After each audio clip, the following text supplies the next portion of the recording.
For a long time now, there's been a myth that Wikipedia has false information because it can be changed by anyone so easily.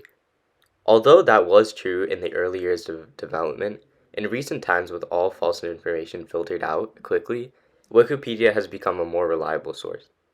Especially since it's so information-packed, Wikipedia is actually a great source for most students, but because of its history of misinformation, most schools ban its usage in academic settings. In this video, I'll be going over how to properly cite Wikipedia so that you can still use it in school while still adhering to MLA guidelines. First, let's take a look at Wikipedia itself, so I can show you why the information is so reliable in most cases. Here I'm just searching up a very specific topic just to show that this tutorial will work for almost every Wikipedia site, if not all of them. As you can see here, the website has a mix of charts, hyperlinks, and other resources, and just in general a bunch of content that you can use. When you first find a quotation that you want to use in your essay or project or whatever it is that you're using it for, first you want to copy and paste it into your document and insert the quotation marks like you would normally do. Typically here we would insert an InText citation following the second quotation mark, like this.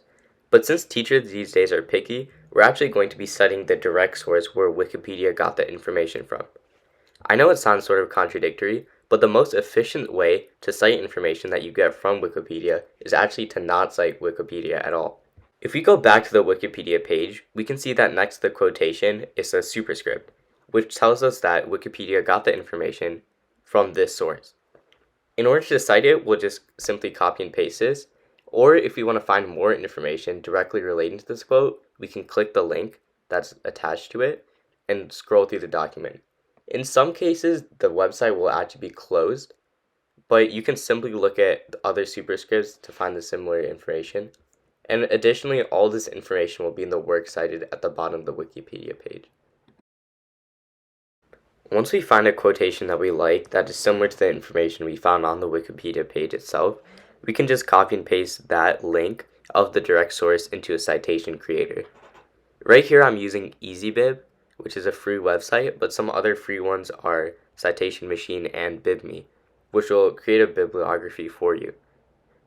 So we'll click through all of this stuff here. In some cases you might want to add more information here, just so your citation is a little bit more accurate, but for simplicity's sake, we'll just skip it for this video. Once we have our finished citation, we want to go back to our document and create a works cited page. This is essentially a separate page from the rest of your work, like shown, that just lists all the different resources that you used during the creation of your document. For the works cited page, we want to leave the first line of the citation as it is, and then indent the following lines to 1/2 inch in the margin at the top, as shown here. This creates a hanging indentation. We also want to double check that we're using Times New Roman font size 12 here, in accordance with the MLA formatting.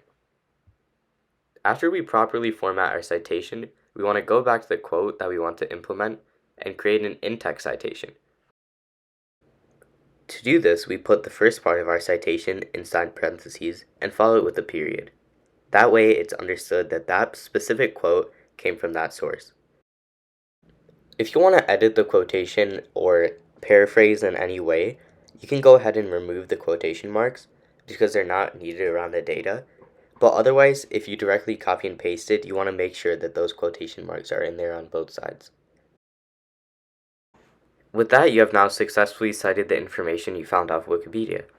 To make your writing flow a little bit better into the quote, I recommend adding a transition, but that's all situational. Make sure to comment if you have any suggestions, or if you would like to see me cover a specific topic in the future.